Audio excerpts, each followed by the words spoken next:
자, 호세아서 14장을 다시 보겠습니다. 오늘은 호세아서를 정리를 하죠. 여러 각도에서 이 호세아서를 쭉 봤습니다만은 특별히 4절부터 8절까지 내용은 하나님의 말씀을 가지고 하나님께로 돌아온 그 이스라엘이 회복되어지는 모습이 어떤 식으로 변화가 일어나고 완성되는가 하는 것들이 잘 나타나 있습니다. 이 4절부터 8절까지의 모습을 보게 되면 이렇게 움이 돋아가지고 뿌리가 좀 깊이 내리고 그리고 가지가 퍼지고 또 그러면서 꽃이 피고 아름답게 그 향기가 나고 그러면서 마침내 그 결실하는 모습으로 그 이스라엘의 회복을 다루고 있는 모습을 보게 됩니다. 지난주에도 우리가 많이 공부를 했지만 이 호세아서 1장부터 13장까지는 이스라엘의 북쪽 이스라엘의 범죄 문제를 쭉 다루고 있는 것들을 보게 되죠. 그래서 이 온 세상 가운데 흩어진 이 이스라엘 백성들이 어떻게 하나님 앞에서 회복이 될 것인가, 그 회복의 문제를 14장에서 다루고 있다라는 것들을 우리가 좀 나눴습니다. 이스라엘 백성들의 회복은 물리적인 회복과 영적인 회복으로 나타나게 되게 되는 것이죠. 그죠? 물리적인 회복은 이스라엘 백성들이 알리야를 하는 것이죠. 그래서 이 세상에 흩어져 있던 이스라엘 백성들이 이스라엘 땅으로 돌아오게 되는 이런 그 물리적인 회복이 있어지겠고, 그 회복과 더불어 가장 중요한 이 물리적인 회복에서 중요한 것은 무엇이냐면 예루살렘의 회복입니다. 예루살렘의 회복. 이 시온의 회복이죠. 예루살렘의 회복인데 예루살렘이 이스라엘 품 안으로 돌아오게 됐죠. 품 안으로 돌아왔을 뿐만 아니라 이제 세계적으로도 이 수도로 인정을 받고 있는 그런 것들이 시작되고 있는 모습을 보게 되는 것입니다. 그런 것들은 하나님의 그 놀라운 계획들이 지금 우리 눈앞에서 완성되어져 가고 있는 모습을 보고 있다 그 말이죠. 한번 생각해 보세요. 이 역사상에 이 예루살렘이 탄환되고, 그러니까 이 온 세상에 흩어진 이스라엘 백성들이 자신의 땅으로 돌아와 가지고 예루살렘이 회복이 되어지고 세상이 예루살렘의 수도로 선포되는 것들을 인정하는 그런 일들이 일어나는 것을 본 세대가 있는가? 물론 예전에 그 북쪽 이스라엘과 남쪽 유다로 나눠져서 그들이 멸망당하기 전까지는 그래도 예루살렘이라는 도시가 그 수도로 서 있었잖아요. 그리고 이제 바벨론에서 돌아와서 그래도 부분적으로나마 이 예루살렘이 인정이 되어지게 되고 그 가운데 이스라엘 백성들이 있었지만, 그러나 어떻게 됐죠? 예루살렘의 그 성전이 회파되어지면서 온 세상에 흩어지게 됐잖아요. 그러면서 이 예루살렘이 이렇게 회복되어져서 수도로 선포되는 이런 영광을 본 세대가 어디 있어요? 지금 우리들이 그것을 보고 있다 그 말이죠. 이건 진짜 놀라운 세대에 우리가 살고 있는 것입니다. 그렇게 이 물리적인 이런 회복과 더불어 하나님은 이스라엘과 언약한 것이 단순히 그들이 이스라엘 땅으로 돌아오는 것만으로 끝내는 것이 아니라 영을 붓겠다고 말씀하셨죠. 그들에게 새 언약을 부어서 그들의 그 내면에 지난주에 우리가 봤던 것처럼 하나님의 성령으로 그들의 마음에다가 하나님의 법을 기록을 하는 것이죠. 그렇게 하면서 큰 자나 작은 자나 이스라엘 모든 백성들이 민족적으로 회개되어져서 예수와를 맺게 되어지고 성령이 그들 가운데 임하는 놀라운 은혜가 그들 가운데 임하는 것들을 보게 되고 그들의 모든 죄를 없이한다 그랬잖아요. 그래서 그것이 그 언약이다. 하나님의 언약이다. 그리고 바울도 이것에 대한 언약을 얘기를 했던 것들을 우리가 봤었죠. 네. 다시 한번 살펴볼까요? 로마서 11장 25절에서 27절. 형제들아 너희가 스스로 지혜 있다 함을 면기 위하여 이 비밀을 너희가 모르기를 내가 원치 아니하노니 이 비밀은 이방인의 충만한 수가 들어오기까지 이스라엘의 더러는 완악하게 된 것이라. 그리하여 온 이스라엘이 구원을 얻으리라. 기록되리라. 구원자가 시온에서 오사 야곱에게서 변경치 않은 것을 돌이키시겠고 내가 저희 죄를 없이 할 때에 저희에게 이루어질 내 언약이 이것이라는 것 같으니. 예.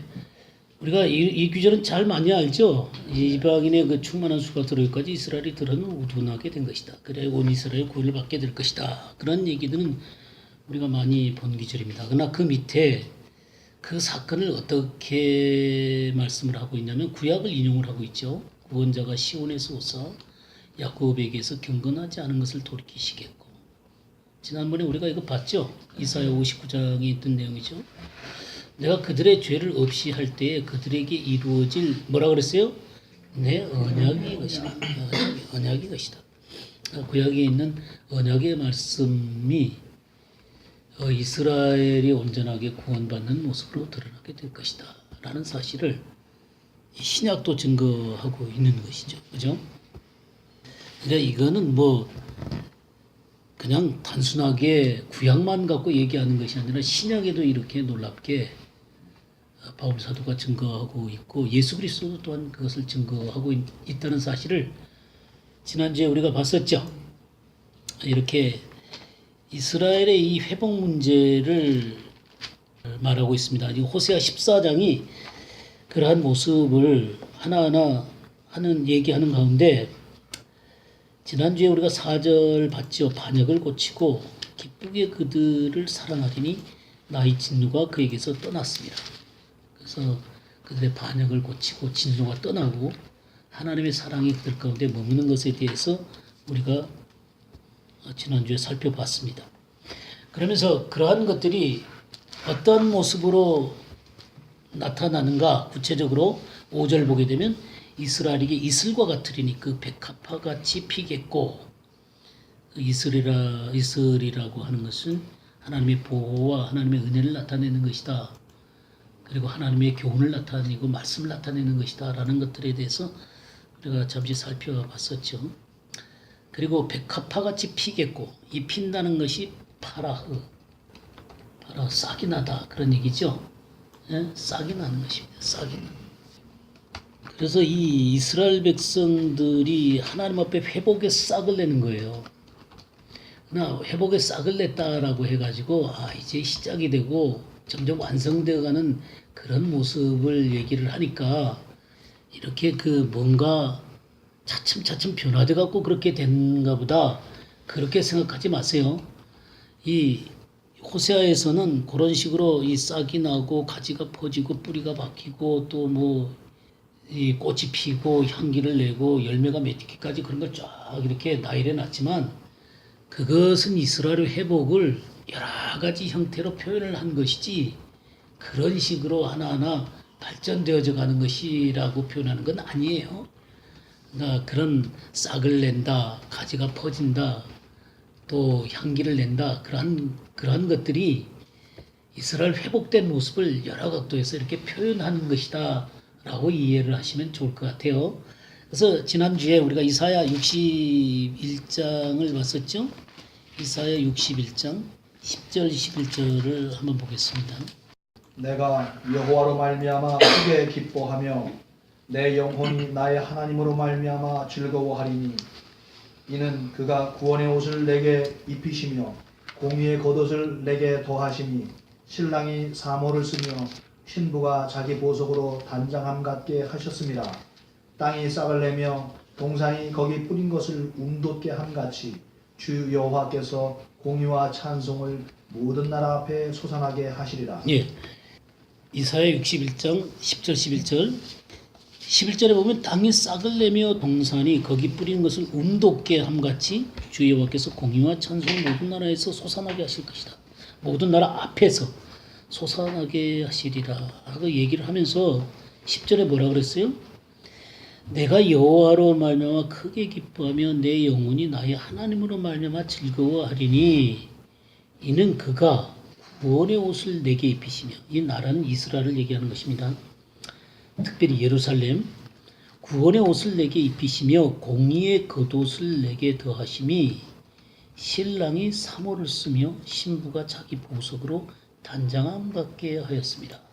그래서 하나님이 신부로서 단장된 이스라엘의 모습을 보이는 것을 보게 됩니다. 근데 특별히 뭐라 그랬냐면 구원의 옷을 입히고 공의의 겉옷을 내게 더하신다 그랬어요. 그래서 이 이스라엘의 회복의 문제는 이 공의, 히브리어로 제다카로 되어 있습니다. 제다카. 의와 공의. 의와 공의로 드러나져야 된다라고 하는 것입니다. 자, 그러면 이스라엘 백성 가운데 하나님께서 의를 구체적으로 드러내신 적이 있으시죠? 언제 드러내셨어요? 물론 의로운 하나님이시니까 그의 모든 행위가 의롭고 공의로운 것은 사실이지만 이스라엘 백성들이 의를 알고 공의를 알 수 있도록 어떻게 하셨어요? 율법을 주셨죠. 시내산에서 율법을 주셨단 말이에요. 그래서 하나님의 공의로우신 분이며 의로운 분이심을 드러내셨습니다.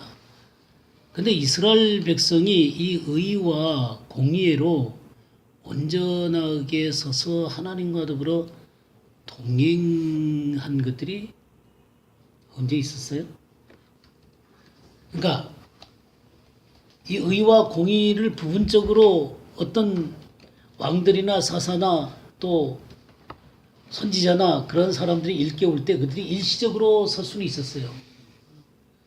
일시적으로 설 수 있었지만 그들은 이 공의와 의 앞에 무너져 내렸죠. 우상 숭배를 하고 범죄를 하게 됨으로 말미암아 하나님께서 이방의 손을 펼쳐서 그들을 곤궁케 하시고 또 그들을 정복하게 하시고 또 그들에게 그 굉장히 큰 아픔들을 주셨단 말이에요. 그러니까 그들이 막 회개하고 막 그러면 또 다시 회복되어지게 되고 그런 일들이 이스라엘의 역사였다 이 말이죠. 그리고 마침내 그 하나님의 의와 공의 앞에 그들이 무너져 내림으로 말미암아 북쪽 이스라엘은 아수르한테 이렇게 멸망을 당하게 되고 남쪽 이스라엘은 바빌로니아한테 멸망을 당하게 되죠. 그러면서 이스라엘이 의와 공의 앞에 선 적이 있습니까? 없어요. 의와 공의 앞에 선 적이 없어요. 근데 하나님은 이스라엘 백성들이 이 공의로 서게 될 것을 말씀을 하고 있다고 말이에요. 여기 지금 이사야 61장의 그 내용이죠. 공의의 겉옷을 내게 더하셔서 신랑이 사모를 쓰며 신부가 자기 보석으로 단장함 같게 하신 그러한 모습으로 이 이스라엘이 회복이 되어지게 될 것입니다. 그러니까 이스라엘의 회복의 문제는 이 의의 회복이 되어져야 되는 것이죠. 이 의의 회복이 되어지지 않으면 그건 온전한 회복이라고 말할 수가 없어요. 자, 이 의의 회복을 위해서 예수와께서 이 땅에 오셨죠. 그래갖고 예수님께서 십자가에 돌아가셔서 이 의를 완성을 하셨잖아요. 이 율법을 완성하심으로 하나님의 공의를 완성시키시고 의를 세우셨단 말이에요.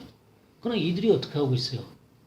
자기 의를 내세움으로 말미암아 예수와를 거부를 하고 있잖아요. 그러니까 이들은 이 의 앞에 도달하지 못한 채로 지금 살고 있다 그 말이에요. 그러면 이들이 온전한 회복이 되어지기 위해서는 예수 앞에 나와야 되고 예수와의 말씀 가운데 그들이 굴복하고 주님과 더불어 동행할 때 비로소 이 의가 완성이 되어지게 되는 거예요. 이게 이스라엘의 회복 문제다 그 말이에요. 그러니까 이 이스라엘의 회복은 이 의의 회복인 것입니다. 그래서 이 이스라엘 백성들에게 이 싹을 내게 하시라고 싹을 내게 하셔서 이 의 가운데 설 수 있도록 이스라엘 백성을 세우는 것이 이스라엘의 회복이다. 이해가 되시죠? 네, 그게 이스라엘 회복이다. 오늘은 좀 뿌리에 대한 문제를 조금 더 많이 봤으면 좋겠어요. 이 뿌리 또 가지가 퍼지는 거 또 뭐 향기는 우리가 이미 다뤘었죠, 그죠? 향기 문제는 다뤘었고 그래서 이 열매에 이르기까지 하는 이 모든 과정 가운데서 가장 중요한 게 이 뿌리를 내리는 거예요. 호세아서를 보게 되면 호세아서 그 5절에 14장 5절에 보게 되면 그 백합화 같이 피겠고 그 싹이 난다 그랬잖아요. 그죠? 레바논 백향목 같이 뿌리가 박힐 것이다 그랬죠. 이 뿌리가 박힐 것이다. 그러니까 이 뿌리가 박힌다는 것 이것이 굉장히 중요한 거예요. 어디에 뿌리가 박히는 거예요? 예, 하나님과 언약의 뿌리가 박혀야 되는 거예요. 그러니까 하나님과 그 언약 속에 깊이 뿌리를 내려야 되는 거예요. 그래야 흔들리지 않고 서야 되는 것입니다. 그게 회복이에요.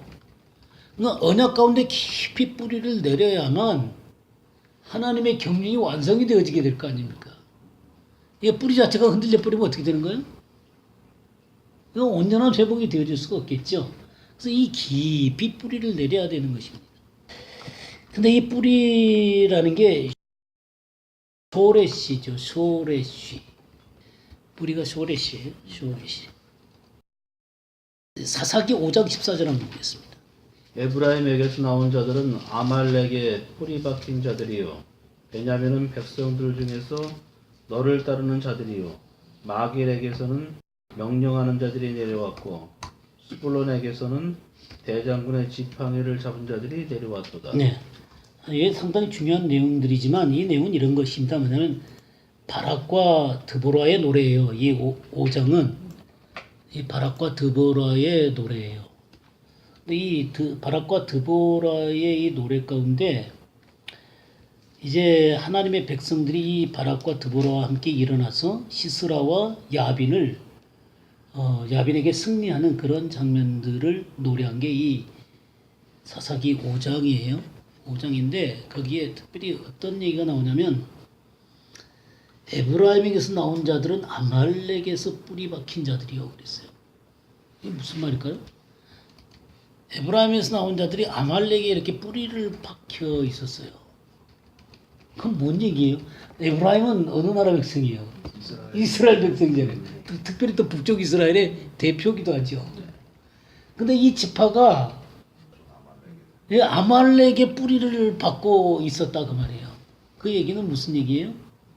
이들이 하나님의 백성답게 서 있지 못했다라고 하는 것이죠. 아말렉의 뿌리를 냈다. 그래서 아말렉을 성경에서 어떻게 보고 있냐면 출애굽기 한번 볼까요? 출애굽기 17장 14절에서 16절 한번 보겠어요. 여호와께서 모세에게 이르시되 이것을 책에 기록하여 기념하게 하고 여호수아의 귀에 외워들리라. 내가 아말렉을 도멸하여 천하에서 기억함이 없게 하리라. 모세가 단을 쌓고 그 이름을 여호와 니시라 하고 가로되 여호와께서 맹세하시기를 여호와가 아말렉으로 더불어 대대로 싸우리라 하셨다 하였더라. 예, 이 하나님이 이 아말렉과 원수되어 있는 모습을 보게 되죠. 내가 아말렉을 없이하여 천하의 기억도 못하게 하리라. 그러니까 완전히 끝내버리시겠다는 거예요. 그래서 모세가 제단을 쌓고 그 이름을 여호와 니시 그랬죠. 여호와 니시가 뭐예요? 나의 기죠. 이 승리의 깃발입니다. 승리의 깃발. 그래서 그때는 이제 이 딱 지팡이를 들고 이렇게 승리의 깃발을 세웠습니다만은 이 아말렉은 사실 뭘 나타내냐면 우리 육신을 나타내는 거예요. 육신. 우리 육신을 나타내는 것입니다. 물론 이 아말렉 족속이 있는데 이 아말렉 족속을 없이 하지만 우리 개인에게 따지게 되면 이 아말렉은 뭐와 같냐면 육신과 같은 거예요. 그래서 예수 그리스도가 십자가에서 다 쓰셔갖고 승리하셨잖아요. 예? 예수 그리스도가 승리를 하셨어요. 그래서 모든 전쟁은 십자가에서 완전하게 끝난 전쟁입니다. 십자가에서 완전하게 끝난 전쟁이에요. 이 끝난 전쟁이 이 역사 가운데 사단의 세력들이 점점 깨어져 나가게 되고 하나님 나라가 완성이 되어지게 되고 하나님의 그 완전한 의가 성취되는 하나님의 완성된 하나님 나라가 오겠죠. 그렇지만 그것이 뭐에 근거하는 것이냐면 이 예수 그리스도의 그 십자가의 승리에 근거하고 있는 것이거든요. 그래서 이렇게 주님이 우리를 위해서 승리해 주심으로 말미암아 16절에 뭐라 그랬어요? 이르되 여호와께서 맹세하기를 여호와가 아말렉과 더불어 어떻게 한다 그랬어요? 대대로 싸우리라. 언제까지요? 완전히 통할될 때까지. 천하에 없이 할 때까지 하나님이 대대로 싸우겠다는 거예요. 우리 이 개념을 굉장히 잘 알아야 될 필요가 있어요. 우리는 주님이 승리함으로 우리가 예수 그리스도를 믿을 때 의롭다 하심을 얻었습니다. 우리가 의롭다 하심을 얻었지만 우리 속에는 여전히 육신의 문제가 남아있다 이 말이에요. 하나님이 이 육신을 없이 하시고 제거하기를 원하세요. 그 대대로 싸우기를 원하신다고요. 근데 이 문제를 가지고 계속 하나님 앞에 나는 육신이 연약해요. 나는 육신이 연약해서 어쩔 수가 없어요. 이러고 있으면 어떻게 되겠어요? 하나님의 승리를 맛볼 수가 없는 것입니다. 주님은 이미 승리를 해 놓으셨지만 이 승리하신 주님과 더불어 우리가 승리의 삶으로 나가기를 원하는 게 하나님의 마음이겠죠. 맨날 죽상 쓰고 사는 게 하나님의 계획일까요?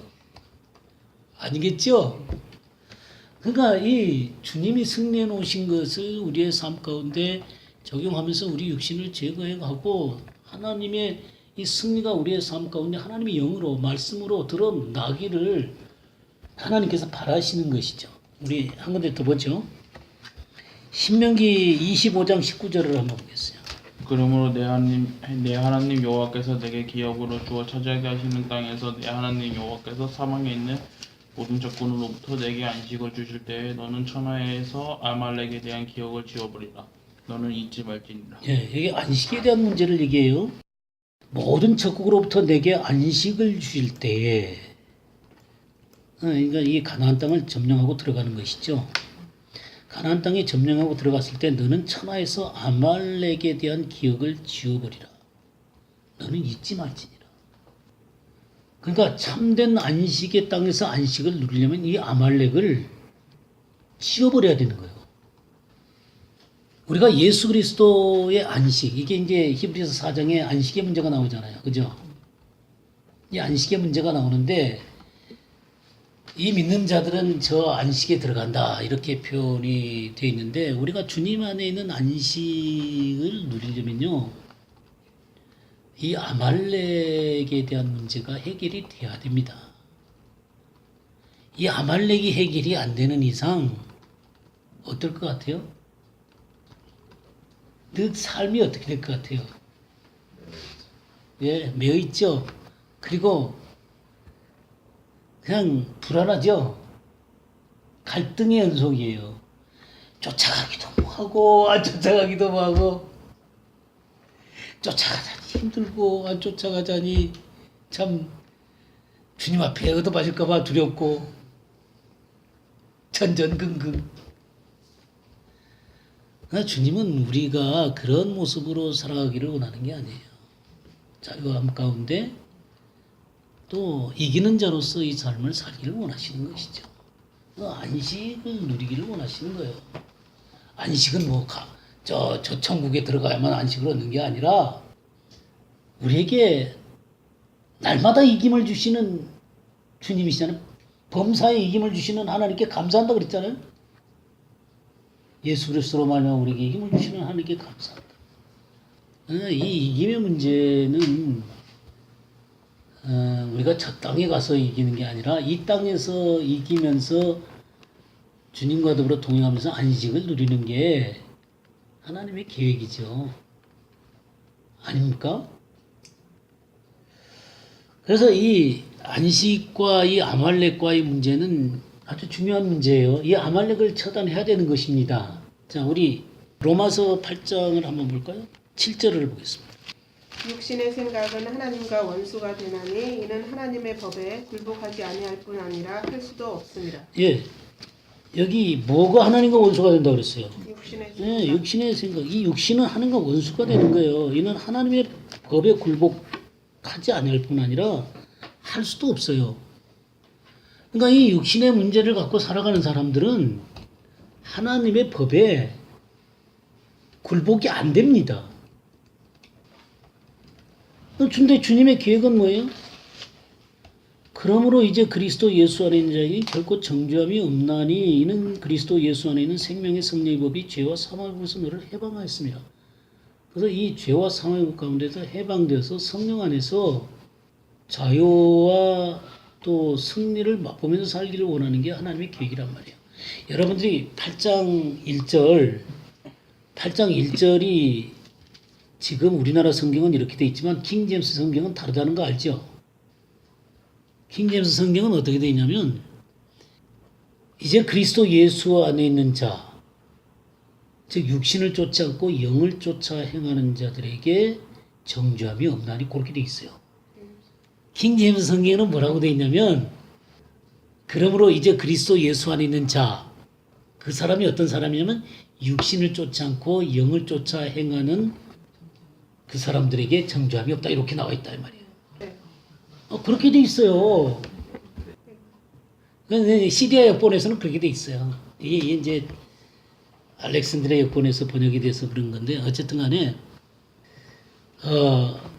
그러니까 뭐냐면 육신을 쫓지 않고 영을 쫓아 생활을 하니까 우리가 승리의 삶을 사니까 정죄함이 없는 거예요.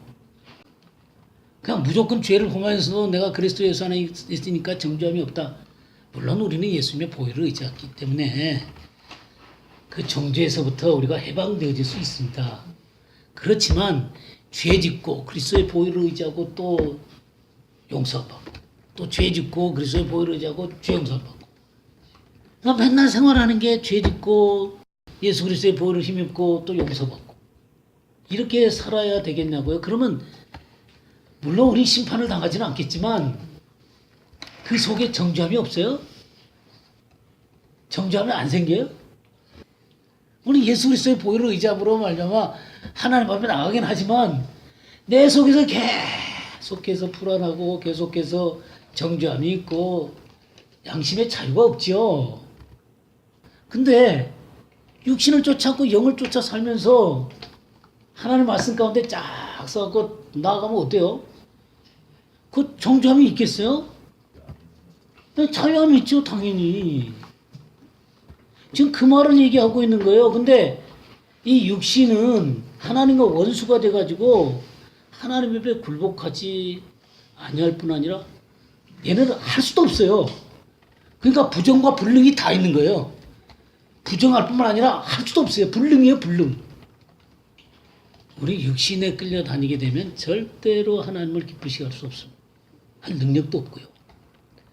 그래서 이 아말렉에 뿌리 박힌 자들이 이 바락과 드보라가 일어나잖아요. 우리가 이거 이미 공부했었죠.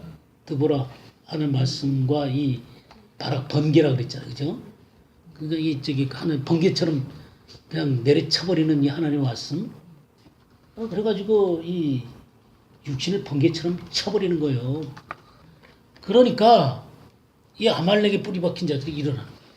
그러고 이 바락과 이 드보라와 함께 이 시스라와 야빈을 함께 친 거예요. 이게 사사기 5장의 내용이에요. 이렇게 그 뿌리를 박는다 그럴 때 어디에 뿌리를 박혀 있냐는 거죠. 언약에 뿌리를 박혀 있는가, 아니면 이렇게 아말렉 이 육신의 뿌리를 박고 있는. 우리 하나 더 보죠. 이사야 14장 29. 블레셋 온 땅이여 너를 치던 막대기가 부러졌다고 기뻐하지 말라. 뱀의 뿌리에서 독사가 나겠고 그 열매는 나는 불뱀이 되리라. 예, 이게 지금 뱀의 뿌리에서는 독사가 나겠고 그의 열매는 날아다니는 불뱀이 되리라.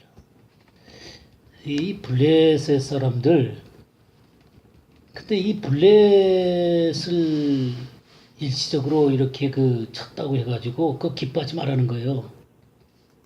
왜냐하면 이 뿌리가 뱀의 뿌리에 놓여 있기 때문에 그러는 거예요. 블레셋이 할례 없는 자들이죠. 블레셋은 할례 없는 자들입니다. 근데 주님께서 바라보시는 할례는 이면적 할례를 원하시죠. 표면적인 할례를 원하시는 게 아니라 이면적 할례를 원하는 거죠. 근데 바로 이 이스라엘 백성들이 표면적인 할례는 받았는데 이면적인 할례는 받지를 못한 자들이에요. 그죠? 얘네들도 할례 없는 자들이에요. 진짜 마음의 할례가 안 돼 있는 사람들이에요. 그러니까 이 블레셋과 똑같은 자들이에요. 그래서 이 뱀의 뿌리에서 뭐가 나와요? 독사가 나오고 또 날아다니는 불뱀이 되리라 그랬어요. 우리 마태복음 23장 29절에서 36절을 한번 읽어볼까요? 화 있을진저 외식하는 서기관들과 바리새인들이여 너희는 선지자들의 무덤을 만들고 의인들의 비석을 꾸미며 이르되 만일 우리가 조상 때 있었더라면 우리는 그들이 선지자의 피를 흘리는 데 참여하지 아니하였으리라 하니 그러면 너희가 선지자를 죽인 자의 자손임을 스스로 증명함이로다. 너희가 너희 조상의 분량을 채우라. 뱀들아 독사의 새끼들아 너희가 어떻게 지옥의 판결을 피하겠느냐. 그러므로 내가 너희에게 선지자들과 지혜 있는 자들과 서기관들을 보내매 너희가 그 중에서 더러는 죽이거나 십자가에 못 박고 그 중에서 더러는 너희 회당에서 채찍질하고 이 동네에서 저 동네로 따라다니며 박해하리라. 그러므로 의인 아벨의 피로부터 성전과 제단 사이에서 너희가 죽인 바갈의 아들 사갈의 피까지 땅 위에서 흘린 의로운 피가 다 너희에게 돌아가리라. 내가 진실로 너희에게 이르노니 이것이 다 이 세대에 돌아가리라. 예. 지금 이 바리새인들을 누구라고 표현했어요? 여기 33절에 뱀들아 독사의 새끼들아 너희가 어떻게 지옥의 판결을 피하겠느냐 그랬죠. 아까 뱀의 뿌리에서 독사가 나오고 불뱀이 나오고 그랬죠. 얘네들이에요. 얘네들. 그러니까 마음의 할례를 받지 못한 이 사람들. 그러니까 그네들 자기네들은 옛날에 우리가 자기가 살았으면 선지자들을 핍박하지 않았을 거다 그런 얘기를 하는 거예요. 근데 하나님의 말씀을 전하는 그들을 절대로 죽이지 않을 거다. 근데 지금 그들은 예수 그리스도를 거부하고 있잖아요. 그죠? 그 말씀의 핵심이신 예수 그리스도가 와서 하나님의 의와 사랑을 전하는데도 불구하고 지금 거부하고 있잖아요.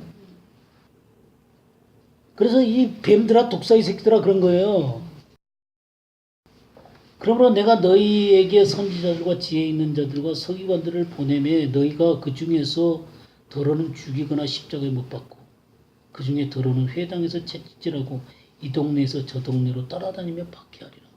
그럼 나중에 진짜 말씀의 서기관 된 이 바울 그리고 주님의 사도들은 어떻게 했어요? 쫓아다니면서 박해하고 그렇게 했죠. 그리고 예수 그리스도를 십자가에 못 박았죠. 이렇게 자기의에 따라다니는 이 사람들이 이 뱀의 뿌리에 것을 두는 거예요. 뿌리를 두는 거예요. 그러니까 이 뿌리를 어디다가 내리냐가 굉장히 중요해요. 아담과 하와가 결국 그 뱀의 속임수 가운데 뿌리를 내렸잖아요. 하나님 말씀 가운데 뿌리를 내린 게 아니라 속임수 가운데 뿌리를 낸 거예요. 그래서 이 뿌리를 어디다가 내리냐 이건 너무나 중요한 문제. 자, 우리 잠언 12장 한번 볼까요? 12장 3절. 사람이 악으로 굳게 서지 못하나니 의인의 뿌리는 움직이지 아니하느니라. 예, 사람이 악으로 굳게 서지 못하거니와 의인의 뿌리는 움직이지 않느니라. 그러니까 의인의 뿌리는 움직이지 않아요. 어디다가 뿌리를 내리기 때문이에요? 하나님 말씀. 천지는 변하겠으나 1.1핵도 변하지 않는 이 하나님 말씀에다가 딱 뿌리를 내리기 때문에 움직이지 않는 거예요. 어제나 오늘이나 영원토록 동일하신 예수 그리스도 위에 속에 뿌리를 내리기 때문에 움직이지 않는 거예요. 그러니까 뿌리를 어디 내리냐가 굉장히 중요한 거예요. 우리 잠언 12장 12절도 한번 볼까요? 악인은 불의의 일을 탐하나 의인은 그 뿌리로 말미암아 결실하느니라. 예. 의인은 그 뿌리로 말미암아 결실하느니라. 그러니까 뿌리를 이 하나님의 말씀과 예수 그리스도 속에다가 이 뿌리를 내리고 있으니까 거기서부터 진액이 올라올 거 아니에요. 그 결실을 하게 되는 거다. 이 뿌리를 아까 아말렉이나 이 뱀에다가 뿌리를 내리면 진짜 지옥의 판결을 피할 수가 없다 그러잖아요. 우리는 이 하나님의 말씀과 예수 그리스도에게 뿌리를 내리면 거기서부터 오는 것들이 우리 결실하게 하는 거예요. 예레미야도 한번 보겠습니다. 예레미야 17장 5절에서 8절. 여호와께서 이와 같이 말씀하시니라. 무릇 사람을 믿으며 육신으로 그의 힘을 삼고 마음이 여호와에게서 떠난 그 사람은 저주를 받을 것이다. 그는 사막의 떨기나무 같아서 좋은 일이 오는 것을 보지 못하고 광야 간조한 곳 건건한 땅 사람이 살지 않는 땅에 살리라. 그러나 무릇 여호와를 의지하며 여호와를 의뢰하는 그 사람은 복을 받을 것이다. 그는 물가에 심어진 나무가 그 뿌리를 강변에 뻗치고 더위가 올지라도 두려워하지 아니하며 그 잎이 청청하며 가무는 해에도 걱정이 없고 결실이 그치지 아니함 같으리라. 예, 그랬죠. 여기서도 보게 되면 5절과 6절은 이 뿌리를 갖다가 어디다가 한 거예요? 사막의 떨기나무 같다 그랬잖아요. 그러니까 물이 없는 땅에다가 이 뿌리를 내리면 어떻게 되겠어요? 좋은 일 오는 것을 보지 못하고 뭐 사는 것이 없는 그런 땅에서 그냥 메마르고 그렇게 보이겠죠, 그죠? 예, 굉장히 그렇게 되어질 수밖에 없습니다. 그 뿌리가 뭐냐면 사람을 믿고 육신을 그의 힘을 삼고 마음이 여호와께서 떠난 그 사람. 아까 아말렉이 뿌리를 두는 모습처럼 이들은 그 육신에다가 이렇게 뿌리를 내리고 있는 모습을 보게 되죠. 그런데 여호와를 의지하여 여호와를 의뢰하는 그 사람. 그러니까 이거는 이제 하나님 말씀에 이렇게 뿌리를 내리는 사람 아니에요, 그죠? 그는 물가에 심어진 나무가 그 뿌리를 강변에 뻗치는 것 같다. 하나님의 말씀의 그 강물에서부터 이 뿌리가 거기까지 다 있는 거예요. 거기서부터 진액이 올라오는 거예요. 그러니까 결실을 하게 되는 것이죠. 우리 이렇게 그 뿌리를 내리는, 그래서 이 호세아서에 뿌리를 내린다 그랬잖아요. 뿌리를 내린다. 이스라엘 백성들이 이 하나님의 그 언약과 말씀 가운데 이렇게 뿌리를 내리는 거예요. 그런 모습을 열왕기하 19장 30절 31절 보겠습니다. 유다 족속 중에서 피하고 남은 자는 다시 아래로 뿌리를 내리고 위로 열매를 맺을지라. 남은 자는 예루살렘에서부터 나올 것이요 피하는 자는 시온산에서부터 나오리니 여호와의 열심히 이 일을 이루리라 하셨나이다 하니라. 예, 지금 이제 히스기야가 그 아수르가 쳐들어왔을 때 이제 하나님으로부터 그 응답을 받는 내용이에요. 응답을 받는 내용을 하면서 그들이 구원을 받을 것이다 라고 얘기하면서 30절 31절이 덧붙여진 거예요. 이 말씀은 그 시대만을 배경으로 하는 게 아니에요. 이스라엘의 영원한 경륜 가운데서 드러나야 될 그런 내용을 이렇게 얘기를 하고 있는 것입니다. 사실 그 히스기야 때 유다는 망하지 않았어요. 그죠? 유다는 망하지 않았어요. 근데 지금 이 얘기를 하고 있는 거예요. 유다 족속 중에 피하고 남은 자는 유다 족속 중에 피하고 남은 자는 다시 아래로 뿌리를 내리고 위로 열매를 맺을지라. 그때 그 유다는 멸망하지 않았어요. 이것은 이후에 일어날 유다의 운명, 이스라엘의 운명에 대해서 얘기를 하고 있는 거예요. 남은 자들이 있다는 것이죠. 그런 남은 자들이 아래로 다시 뿌리를 내린다 그랬어요. 열매를 맺게 된다는 얘기죠. 아까 그 호세아에서 나오는 얘기하고 똑같은 거예요. 뿌리를 내리고 위로 열매를 맺을지라. 남은 자는 예루살렘에서부터 나올 것이요 피하는 자는 시온에서부터 나오리니 여호와의 열심히 이 일을 이루리라. 그러니까 이 시온에서부터 그들이 회복되어져 갖고 드러나게 되는 거예요. 이 남은 자들이. 그러니까 이스라엘이 결국 나중에 이제 예루살렘이 회복이 되어지게 되고 민족적으로 회개되었을 때 이 예루살렘 가운데서 그들이 온전한 회복된 그 이스라엘의 모습으로 드러나게 되게 될 것입니다. 근데 그때에 대한 얘기를 말씀하고 있는 거예요. 그러니까 우리가 하나의 말씀을 볼 때 이 말씀이 그 시대와 이스라엘의 전 역사와 성경의 전체적인 흐름 가운데서 그 말씀이 해석이 되어야 되는 거예요. 그때는 전혀 해당도 안 되는 말씀을 갖다가 그냥 얘기를 뭐 아시리한테서 구원받을 것이다. 이건 아시리한테 구원받는 얘기가 아니에요.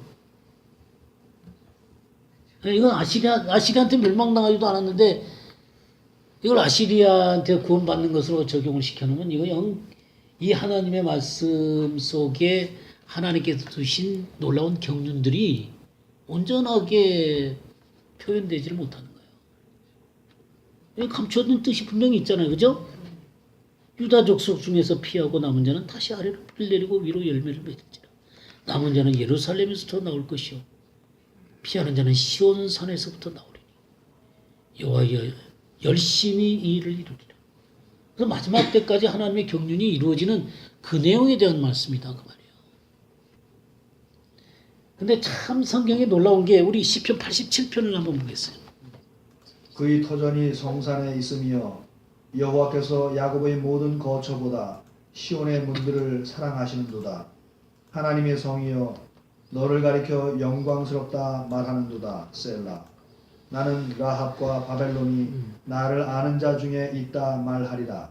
보라 블레셋과 두로와 구스여 이것들도 거기서 났다 하리로다. 시온에 대하여 말하기를 이 사람 저 사람이 거기서 났다고 말하리니 지존자가 친히 시온을 세우리라 하는도다. 여호와께서 민족들을 등록하실 때에는 그 수를 세시며 이 사람이 거기서 났다 하시리로다. 셀라. 노래하는 자와 뛰어노는 자들이 말하기를 나의 모든 근원이 내게 있다 하리로다. 예. 지금 이 너는 누구예요? 시온이죠. 예루살렘이에요. 예루살렘. 그러니까 야곱의 모든 것 저보다 시온의 문들을 사랑한다 그랬어요. 그러니까 여기에 보좌가 있고 영광스럽게 이 예루살렘이 서게 되는 것들을 얘기하는 것입니다. 근데 아까 그 예루살렘에서부터 이스라엘 백성들이 나오잖아요. 그죠? 남은 자들이 그 이스라엘 백성들이 나오는데 여기는 누가 나와요? 바벨론이 나와요. 라합은 이 애굽을 얘기하는 것이죠. 애굽과 바벨론이 나와요. 블레셋도 나오고 두로도 나오고 구스도 거기서 났다 하리로다. 이 사람들은 누구예요? 이방인들이죠. 이방인들이 시온에서 난다는 거예요. 시온에 대해 말하기를 이 사람 저 사람이 거기서 났다고 말하리니 지존자가 친히 시온을 세우리라 하시도다. 그러니까 지존자가 시온을 세웠는데 이스라엘 백성들이 거기서 나오는 것은 당연한 얘기죠. 근데 지금 누가 나와요? 블레셋이 나오고 바벨론이 나오고 두로도 나오고 그다음에 이집트도 나오고 뭔 얘기를 말씀하고 있는 그러니까 하나님의 이 하나님의 나라는 이스라엘만 거기서 이렇게 나오는 게 아니에요. 이스라엘의 이 회복이라고 하는 것은 이스라엘의 회복만이 아니라 열방의 회복이기도 해요. 그래서 이 이스라엘과 이 이방인이 진정한 한 세 사람을 이루는 그런 놀라운 그림이 여기 나오는 거예요. 전혀 이 시편 87편 읽으면서 얼마나 놀랐는지 몰라요. 시편 87편 읽으면서 정말 너무너무 놀랍더라고요. 아니 어떻게 시온에서 이스라엘이 나온다 그러면 그냥 너무너무 잘 이해가 되죠. 근데 여기는 이집트가 나오고 바벨론이 나오고 뭐 블레셋이 나오고 두로가 나오고 구스가 그 구스까지 다 나온 이걸 보면서 내가 하나님의 마음을 정말 모르는 자구나. 하나님의 마음을 너무 모르는 자구나. 이스라엘만 자꾸 생각하지 이 열방을 향해서 하나님이 이 시온의 백성이 되게 하시는 것에 대한 이해를 가질 수가 없었어요. 너무 이스라엘을 사랑한 나머지. 그러니까 하나님 눈에는 다 똑같이 보이는 거예요. 물론 이스라엘 통해서 하나님이 경륜을 세우시고 언약을 세우시고 그들을 통해서 하나님의 역사를 이루어 가시는 건 너무너무 당연한 것이지만 그러나 한 영혼을 볼 때는 이스라엘이나 이방인이나 하나님의 눈엔 똑같이 보인다 그 말이에요. 이 시편 87편을 보면서 그냥 제 개념 하나가 그냥 꽉 깨졌어요. 너무너무 놀랍더라고요. 놀랍죠? 되게 그 여호와께서 민족들을 등록하실 때 그러니까 결국 이스라엘이 회복되는 것과 또 민족들이 전부 다 그 하나님 앞에 세시는 것 그것과도 일치할 수 있죠. 근데 우리가 딱 그 비율을 맞춰갖고 그러는 거 아니에요. 그러니까 그렇게 생각하지 마세요. 그러니까 그 이스라엘이 한 파트라면 이방인이 한 파트다라는 그런 의미로 해석을 하셔야지 그냥 이스라엘의 딱 그 숫자대로 그냥 열방을 그렇게 했다 이렇게 생각하시면 그게 조금 해석하기가 참 어려울 것 같아요. 근데 어찌됐든 간에 예수 그리스도를 믿고 하나님의 백성이 되어져서 하나님 앞에 남은 자들로 서서 이렇게 시온 백성이 되는 그런 모습들은 하나님 나라의 백성이 되는 것은 그 이스라엘과 이방인이 똑같은 모습으로 이렇게 드러나고 있다는 것이죠. 제가 이 성경 가운데 한 세 사람의 그림은 굉장히 많습니다. 제가 말씀한 거 기억나시죠? 이것도 그것 중에 하나예요. 너무 놀랍죠? 우리 시편 80편 한번 볼까요? 시편 80편 8절에서 19절까지 한번 보시겠습니다. 주께서 한 포도나무를 애굽에서 가져다가 열방을 쫓아내시고 이를 심으셨나이다. 주께서 그 앞서 준비하셨으므로 그 뿌리가 깊이 박혀서 땅에 탕만하며 그 그늘이 산들을 가리우고 그 가지는 하나님의 베티한목 같으며 그 가지가 바닥까지 뻗고 넝쿨이 강까지 미쳤거늘 주께서 어찌하여 그 담을 허르사 길에 지나는 모든 자를 따게 하셨나이까. 숲의 돼지가 사냥하며 들짐승들이 먹나이다. 예, 우선 여기까지 봅시다. 지금 이게 무슨 말이에요? 주께서 한 포도나무를 애굽에서 가져다가 민족들을 쫓아내고 그것을 심으셨다. 이게 뭔 말이에요? 출애굽해서 가나안에 세우셨다 이거죠? 그래갖고 뿌리를 내리게 하신 거예요. 뿌리가 깊이 박혀서 땅에 가득하며 그래가지고 그 하나님의 백향목까지 이렇게 막 성장을 했는데 주님께서 어떻게 해요? 담으로 흘러가지고는 모든 이들이 그것을 따게 하고 멧돼지들이 상해하며 들짐승들이 먹어버리는 이 짐승들이 먹어버리도록 했단 말이죠. 바벨론이라든가 아수리라든가 이런 자들이 와가지고 그리고 열방들이 와가지고 삼켜버린 거죠. 그러니까 여기서 뿌리가 내렸다 그랬는데 이 뿌리를 다 뽑아버린 거예요. 근데 주님은 이 그림은 일시적인 거예요. 일시적인 것. 그리고 이것이 지금 이 호세아서 14장에 다시 뿌리가 내린다는 얘기를 하죠. 아까 우리가 지금 뿌리를 내린다 이거 보고 있죠. 네, 다시 주님의 제일 때는 완전한 뿌리를 내리도록 하게 하시는 거예요. 그러니까 이 이스라엘의 회복 문제는 일시적으로 이들이 그 뿌리가 뽑힌 것처럼 보이지만 하나님은 완전하게 뽑은 거 아니죠. 하나님은 언약을 말소시키거나 취소시킨 거 아니죠. 그렇기 때문에 이거는 일시적으로 뽑힌 것처럼 보이지만 하나님은 이 뿌리를 다시금 깊이 내리신 거예요. 예. 그러니까 지금 이거는 가나안 땅에 심은 거예요. 그러니까 이 처음에 그러나 이게 뽑히었단 말이죠. 상해를 받도록 하게 하셨어요. 이들이 범죄하게 함으로 말미암아.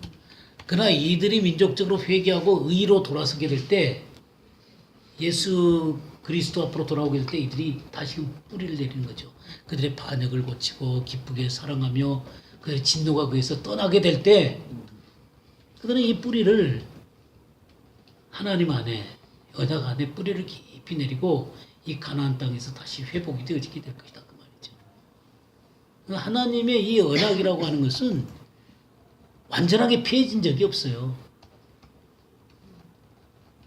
일시적으로 이 세상에 흩어지고 쫓겨나지만 하나님은 늘 그 조상들과 맺은 언약을 기억하는 거예요. 우리 신명기 4장을 한번 볼까요? 30절, 31절 한번 보겠습니다. 이 모든 일이 내게 임하여 환난을 당하다가 끝날에 내가 내 하나님 여호와께로 돌아와서 그 말씀을 청종하리니 내 하나님 여호와는 자비하신 하나님이시라. 그가 너를 버리지 아니하시며 너를 멸하지 아니하시며 내 열조에게 맹세하신 언약을 잊지 아니하시리라. 예, 그랬죠. 이 모든 일이 내게 임하여 환난을 당하다가 이 세상에서 환난을 당했잖아요, 그죠? 끝날에 내가 내 하나님 여호와께로 돌아와서 이스라엘 땅으로 돌아오게 되고 또 하나님 앞에 영적으로 회복되어서 그의 말씀을 청룡하게 될 거라는 거죠. 그렇게 하는 중요한 이유가 뭐라 그랬어요? 내 조상들에게 맹세하신 언약을 잊지 않았다는 거죠. 하나님은 이 언약을 잊으신 적이 없어요. 마치 뿌리가 뽑혀 난 것처럼 보이지만 완전하게 뽑힌 거 아니에요. 하나님은 뿌리를 내리게 하실 것입니다. 하나님의 언약의 이 뿌리 가운데 이스라엘이 깊이 서가지고 완전하게 회복된 모습으로 서게 될 것을 얘기하고 있단 말이에요. 이 뿌리를 박는다는 얘기는 바로 그런 내용이에요. 그냥 우리가 뿌리를 박는다 그러니까 이 단단히 박힌가 보다 뭐 그렇게 생각하시고 그냥 그렇게 볼지 모르겠지만 그 한마디 속에 이런 놀라운 내용들이 다 들어있다 그 말이에요. 그러니까 이런 그 한마디 말씀의 내용 가운데 이 성경 전체가 다 녹아져 들어있단 말이에요. 이 뿌리라는 이 뿌리 속에. 그래서 다시 이 시편 80편 돌아왔어요. 만군의 하나님이여 구하옵나니 돌이키사 하늘에서 구워 보시고 이 포도나무를 권고하소서. 주의 오른손으로 심으신 줄기요 주를 위하여 힘있게 하신 가지니이다. 그것이 소화되고 작벌을 당하며 주의 면책을 인하여 망하오니 주의 우편에 있는 자 곧 주를 위하여 힘있게 하신 인자의 위에 주의 손을 얹으소서. 그러하면 우리가 주에게서 물러가지 아니하오리니 우리를 소생케 하소서. 우리가 주의 이름을 부르리이다. 만군의 하나님 여호와여 우리를 돌이키시고 주의 얼굴빛을 비추소서. 우리가 구원을 얻으리이다. 예. 자, 이렇게 지금 이스라엘이 그렇게 뽑힌 것처럼 보이잖아요. 그죠? 근데 뭐라 그랬어요? 14절에 만군의 하나님이여 구하옵나니 돌아오소서. 하늘에서 굽어보시고 이 포도나무를 돌보소서. 이 포도나무가 이스라엘이죠? 돌보소서 그랬어요. 주의 오른손으로 심으신 줄기요 주를 위하여 힘있게 하신 가지니이다. 그것이 불타고 배임을 당하며 주의 면책으로 말미암아 멸망하오니. 그래서 쫓겨난 거예요, 이 세상에. 근데 놀랍게 17절 보세요. 주의 오른쪽에 있는 자, 곧 주를 위하여 힘있게 하신 인자에게 주의 손을 얹으소서. 이게 무슨 말이에요? 네. 주의 오른쪽에 있는 자, 주를 위하여 힘있게 하신 인자에게 손을 얹으소서. 예수 그리스도 위에 손을 얹는다는 거예요. 그래서 예수 그리스도를 다시금 세워달라. 그렇게 되면 어떻게 한다 그랬어요? 우리를 소생하게 하소서. 그 주의 얼굴빛을 우리에게 주셔서 우리가 구원을 얻으리이다. 온전한 회복으로 돌아오게 될 것입니다. 라는 얘기를 하는 거예요. 그러니까 우리 이 하나님의 말씀 가운데 주의 우편에 계신 인자 위에 손을 얹어서 지금 여기에 지금 누가 이 시편 기자가 예수님 오시기 전에 쓴 거죠. 네, 지금 이 얘기를 하고 있다. 예수님의 죽음과 승천까지도 바라보고 있는 얘기죠. 이 기절을 이런 것을 시편 110편 한번 더 보겠어요. 1절에서 7절까지 보겠습니다. 여호와께서 내 주에게 말씀하시기를 내가 내 원수들로 내 발판이 되게 하기까지 너는 내 오른쪽에 앉아 있으라 하셨도다. 여호와께서 시온에서부터 주의 권능의 길을 내보내시리니 그는 원수들 중에서 다스리소서.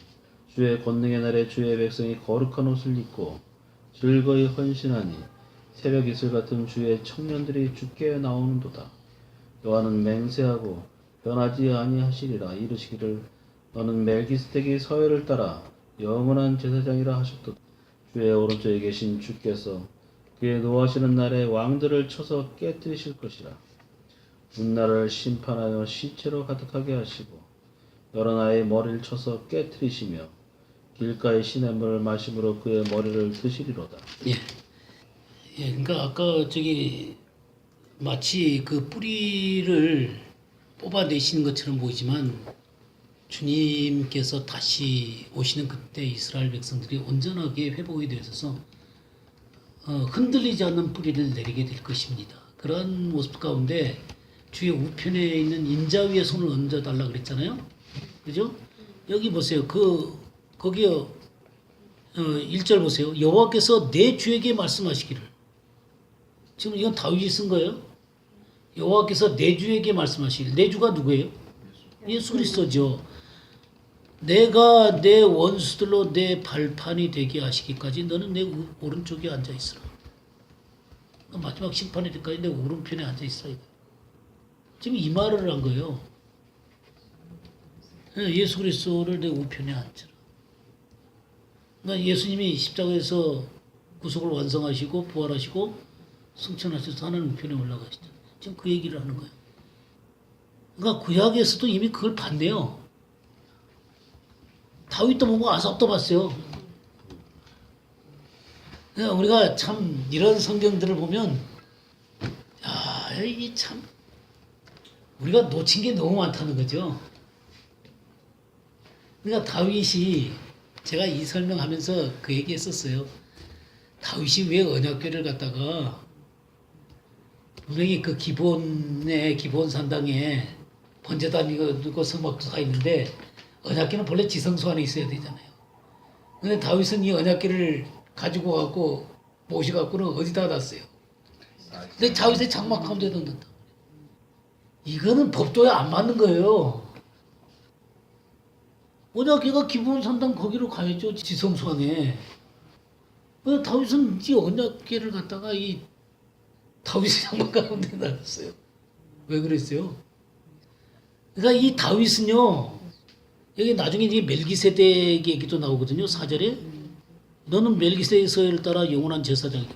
그러니까 이 멜기세덱으로부터 오는 이 예수 그리스도가 멜기세덱의 반차를 쫓아서 완전히 구속을 완성하시고 새롭고 산 길을 만들어 놓으신 것들을 다 본 사람이에요. 그 하나님 우편에 앉아 계시고, 그래서 모든 구속의 문제를 갖다 끝까지 다 본 사람이에요. 그러니까 이 성막에다가 이 놓은 게 아니라 그냥 승리하신 그 주님을 다윗의 장막 가운데 놓고 바로 들어간 거예요. 이걸 끝까지 다 본 사람이에요. 구약에 살았지만 신약의 내용들을 전부 다 꿰뚫어 본 사람이에요. 그렇기 때문에 그가 이 다윗의 장막을 세우고 그 안으로 들어간 거예요. 예, 이 참 다윗이라는 사람은 너무너무 놀라운 사람입니다. 다윗이 말하기를 여호와께서 내 우편에 계신 내 주, 이렇게 얘기를 하고 있다 이 말이죠. 그래서 마침내 여호와께서 시온에서부터 주의 권능의 규를 내보내시리니 주는 원수들 중에 다스리소서. 그래서 이제 이 시온에서부터 주의 권능의 규를 내보내셨는데 이 권능의 규는 먼저 성령이 오셨어요. 성령이 오셔가지고 영혼들을 건져내는 거죠. 그래서 주의 권능의 날에 주의 백성이 거룩한 옷을 입고 즐거이 헌신하니 새벽 이슬 같은 주의 청년들이 죽게 나옵니다. 그래서 이 성령으로 말미암아 주의 백성들이 일어나는 거예요. 또 청년들도 일어나고 뭐 청년 집회에 맨날 이 기를 쓰잖아요. 그러나 이 내용은 이런 것을 바탕으로 해서 나오는 거예요. 그리고 또다시 이 문제는 뭐냐면 5절에 보세요. 주의 오른쪽에 계신 주께서 그의 노하시는 날에 왕들을 쳐서 깨트리실 것이라. 그러니까 단순하게 이 시온에서부터 주의 권능의 규를 내보내는 문제는 성령님만 내보내는 것이 아니라 심판의 주로서 예수 그리스도가 오실 것에 대한 얘기까지 하고 계십니다. 그래서 문 나라를 심판하여 시체로 가득하게 하시고 여러 나라의 머리를 쳐서 깨트리신다 이 말이에요. 그리고 완전히 하나님 나라를 이루실 것에 대한 모습을 얘기하고 마침내 길가의 시냇물을 마심으로 그의 머리를 드신다 이 얘기는 생명수강가에서 그의 머리를 드신다. 이 시편 110편이라는 게 이 구속의 완성, 멜기세덱의 문제, 그리고 하나님 보좌 우편에 있는 것, 그리고 성령님을 보내시는 것, 그리고 마침내 그분이 오셔가지고 하나님 나라를 완성하는 것까지의 놀라운 그림이 20편, 110편 가운데 들어있는 거예요. 기가 막히죠? 예? 이게 뿌리를 내리는 거예요. 이런 뿌리 가운데, 이 언약의 뿌리 가운데 이 이스라엘 백성들이 뿌리를 내리는 거예요. 이스라엘 회복 문제는 이런 문제를 담고 있는 거예요. 이 단단하게 이 언약 가운데 이 이스라엘의 뿌리를 내릴 때 이스라엘은 완전히 하나님 앞에서 회복이 되는 거예요. 그리고 이 이스라엘의 회복 문제는 단순하게 이스라엘의 회복만을 의미하는 게 아니에요. 자, 우리 에베소서 3장 14절에서 21절까지 보면 이러함으로 내가 하늘과 땅에 있는 각 족속에게 이름을 주신 아버지 앞에 무릎을 꿇고 비노니 그 영광의 풍성을 따라 그의 성령으로 말미암아 너희 속 사람을 능력으로 강건하게 하옵시며 믿음으로 말미암아 그리스도께서 너희 마음에 계시게 하옵시고 너희가 사랑 가운데서 뿌리가 박히고 터가 굳어져서 능히 모든 성도와 함께 지식에 넘치는 그리스도의 사랑을 알아 그 넓이와 길이와 높이와 깊이가 어떠함을 깨달아 하나님의 모든 충만하신 것으로 너희에게 충만하게 하시기를 구하노라. 우리 가운데서 역사하시는 능력대로 우리의 온갖 구하는 것이나 생각하는 것에 더 넘치도록 능히 하실 이에게 교회 안에서와 그리스도 예수 안에서 영광이 대대로 영원 무궁하기를 원하노라. 네. 아멘. 지금 이게 바울의 기도거든요. 바울은 이 기도가 온전히 이루어지기를 바라고 있는 거예요. 이게 이 교회를 향한 바울의 이 놀라운 기도거든요. 그러니까 이런 놀라운 비전이 온전하게 이루어지기를 바울은 소망하면서 이 기도를 하나님 앞에 드리는 거예요. 근데 14절에 이러므로 내가 하늘과 땅에 있는 각 족속, 이 각 족속은 패밀리예요, 패밀리. 가족이에요, 가족. 그러니까 하늘과 땅에 있는 각 가족의 멤버들에게 그 말이에요. 하늘에 속한 사람, 땅에 속한 사람, 땅에 있으면서도 예수 그리스도에 속해 있는 그런 사람들에게 이름을 주신 아버지 앞에 무릎을 꿇고 비노니 하면서 이제 그 기도를 드리기 시작하는 거예요. 그러면서 17절에 뭐라 그랬어요? 믿음으로 말미암아 그리스도께서 너희 마음에 계시게 하시옵고, 여기 믿음으로 말미암아 그리스도께서 너희 마음에 계시게 하시옵고, 이 말은 뭐냐면 너희가 예수님을 믿음으로 예수님을 너희 마음 가운데 영접하라는 얘기가 아니에요. 이미 이 사람들은 예수 그리스도를 믿고 있는 사람들이에요. 예수 그리스도를 믿고 있는 사람들에게 믿음으로 말미암아 그리스도께서 너희 마음에 계시게 하시옵고 하는 얘기는 너희 안에서 진정한 주인으로 너희를 온전히 통치하는 분으로 너희 안에 계시기를 원한다. 그런 얘기예요. 지금 이건 교회를 놓고 기도하는 거잖아요. 그러니까 이미 예수 그리스도를 믿고 있는 사람들한테 너희 마음속에서 그분이 다스리는 거 통치하는 자로 온전한 주여 왕으로 서 있기를 그렇게 원한다라고 기도하는 거죠. 그러면서 너희가 사랑 가운데 뭐가 박힌다고요? 뿌리가 박히는 거예요. 예수 그리스도의 사랑 가운데 뿌리가 박히는 것입니다. 근데 교회가 이 예수 그리스도의 사랑 가운데 뿌리가 박히는 거예요. 근데 이 뿌리가 박혀서 능히 모든 성도와 함께 지식에 넘치는 그리스도의 사랑을 한다고 그랬잖아요. 그럼 이 그리스도의 이 지식에 넘치는 그리스도의 사랑이 어떤 사랑이냐면 너비와 길이와 높이와 길이가 어떠함을 깨달아서 하나님의 모든 충만한 것으로 너에게 충만하시기를 구한다. 그러니까 이 넓이, 길이, 높이, 깊이 이 하나님의 사랑의 광대함 속에 깨달아서 그러면 넓이가 어느 정도 될까요? 하나님의 사랑의 넓이가 무한대. 그러니까 모든 세상 사람들 다 포함하겠죠. 길이는요? 영원부터 영원까지. 네, 영원부터 영원까지. 높이는요? 하늘까지. 하늘 어디까지? 하늘 보좌까지. 보좌까지. 깊이는 음부까지. 음부보다 더 깊은 데가 있어요. 내 속. 내 이 가장 깊은 곳. 그 속 깊은 데까지. 그냥 아무한테도 열어보인 적 없는 그 깊은 곳까지 하나님의 사랑이 가는 거예요.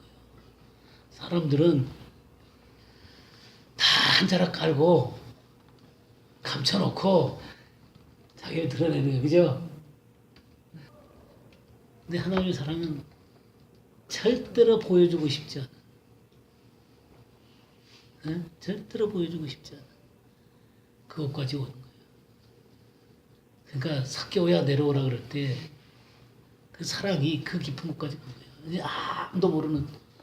그러니까 남의 것을 뺏어 가지고 부자가 되고 그렇게 하면서 사람들 앞에 뭔가 많은 것들을 가지고 있는 사람처럼 보이지만 그 속에서 그 깊은 불안과 그 깊은 죄의식과 그냥 정말 해결하고 싶은 뭔가가 속에 있는데 상처가 있는데 아무도 못 알아봐요. 근데 주님 그걸 보잖아. 삭개오야. 오늘 밤에 내 집에 왜 되겠다. 누가 삭개오 이름을 알려줬나요? 그러니까 삭개오가 다 얘기하죠. 내가 남의 것 뺏어가 있으면 4배씩 갚겠습니다. 내 재산의 절반을 팔아서 가난한 사람한테 주겠습니다. 이제 더 이상 다른 게 중요한 게 아니죠. 예수 그리스도 앞에 그냥 완전히 다 노출돼 버려. 이게 하나님의 사랑이거든요. 이 깊은 하나님의 사랑을 깨달아서 그 깨달은 것 속에 뭐가 있기를 원한다 그랬어요? 하나님의 모든 충만하신 것으로 넘치도록 능히 하신 모든 충만한 것으로 너에게 충만하게 하기를 원한다. 이 충만한다는 게 이게 플레도거든요. 플레도라는 게 뭐냐면 가득하게 채운다는 말이에요. 가득하게 채운다. 가득하게 그냥 빈틈없이 꽉 채우는 거. 이게 이 교회가 뿌리를 박는 거예요. 이런 모습이 이스라엘의 뿌리를 박는 것과 이 교회가 뿌리를 박는 이것이 하나가 되는 거예요. 이게 하나님 나라의 완성이에요. 그러니까 이 이스라엘이 회복이 되어져서 이렇게 뿌리를 내려서 이런 언약들이 온전히 이루어질 때 여기 이제 호세아서 14장 오시게 되면 그의 가지는 퍼지며 그의 아름다움은 강남나무 같고 그의 향기는 레바논 백향목 같으리니 여기 우리 향기는 레하의 얘기했었죠. 루아에서 왔다는 거. 여기 아름다움이라는 단어 있죠. 아름다움이라는 게 호드예요. 호드. 그 우리가 아름답다는 말에 야페라는 말이 있어요. 야페. 들어보셨죠? 야페 이쁘다. 그러니까 이 태생적이고 또 그 꾸밀 때 우리가 야페 그러는 거예요. 야페. 아 여자가 참 아름답다. 뭐 그 마음씨가 참 이쁘다 그럴 때 야페라는 단어를 쓰는 거예요. 근데 이 호드라는 아름다움은요. 어떨 때 쓰느냐면 탁월한 것, 존귀, 영광 그런 데 쓰는 거예요. 그러니까 하나님과 관계되어서 아름답게 드러나는 것을 이 호드라는 단어를 쓰는 거예요. 그러니까 이 태생적인 아름다움이 아니라 하나님과 관계되어서 하나님이 내 속에서 맺히는 그 성령의 이 놀라운 아름다움 있죠. 열매들의 아름다움. 그런 것들을 보고 아름답다 그러는 거예요.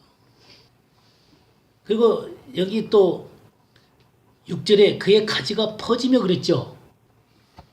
그의 가지가 퍼지며 이 퍼진다는 게 이게 알라크라는 말이에요. 알라크. 이게 이와 똑같은 비슷한 단어가 무슨 단어냐면 할라크예요. 그러니까 이 알라크나 할라크나 거의 똑같은 단어예요. 이 알라크나 할라크 이거는 걷다, 행하다, 따르다 뭐 그런 말이에요.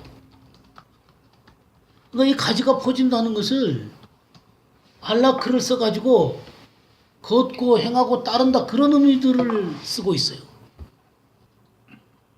우리 신명기에 한번 볼까요? 신명기 10장 12절 한번 보겠어요. 이스라엘아 내 하나님 여호와께서 내게 요구하시는 것이 무엇이냐 곧 내 하나님 여호와를 경외하여 그의 모든 도를 행하고 그를 사랑하며 마음을 다하고 뜻을 다하여 내 하나님 여호와를 섬기고. 예, 여기 그 모든 도를 행하고 그랬죠? 이게 알라크예요. 이 도를 행한다. 알라크예요. 그러니까 지금 이 이스라엘 백성들이 어떻게 된다는 거예요?